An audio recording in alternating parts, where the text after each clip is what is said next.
Hello mga ka-Lushroom! For this video ay tayo ay mag-eyelash removal. So, eto na naman tayo sa ganitong senaryo. Yung senaryo na magtatanggal tayo ng cluster. Tinanong ko si client kung siya ba ang naglagay nito sa sarili niya. Pero hindi. Pinag-practicean daw siya ng friend niya na baguhan. After nga daw siyang lagyan, sinabihan daw niya na mag-training muna. So, ayun. Wala naman pong problema kung ikaw ay magpa-practice pa lang. Pero wag naman yung ganito, ang gagamitin natin ay cluster, wag naman ganon. At ayun nga, mag-eyelash removal na muna tayo dito bago tayo gumawa ng new set. At ang gagamitin natin dito na glue remover ay yung sa Gelin. Titignan natin kung kaya ba ng glue remover ng Gelin ang tanggalin itong cluster ni client. Titignan talaga natin kung talagang magandang gamitin itong glue remover ng Gelin na ipangtanggal sa cluster. Actually mga ka-Lushroom, first time kong gagamitin itong glue remover ng Gelin para dito sa ganitong senaryo na cluster ang tatanggalin natin. Kaya hindi ko talaga alam kung kakayanin ba ng glue remover na to ang pagtanggal ng cluster. Hindi ko rin alam kung gaano katagal namin tatanggalin to kung ito ang gagamitin kong glue remover. Kaya kinakabahan talaga ako dito. It's time na para tanggalin and binabad ko lang siya ng 10 minutes. At ayan, try natin para sa unang hugot.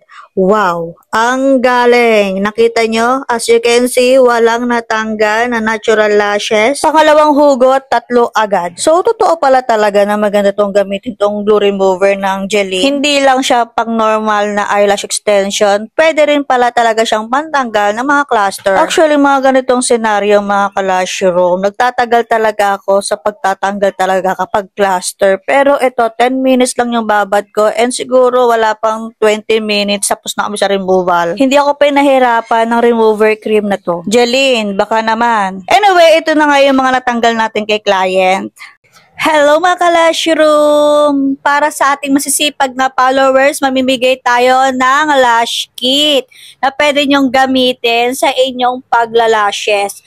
So, ayun, lahat po ay pwedeng sumali. Yes po, lahat po ay pwedeng sumali. Kahit po yung mga nanalo na before ay pwede pa rin manalo kung talagang deserve talaga nila, diba?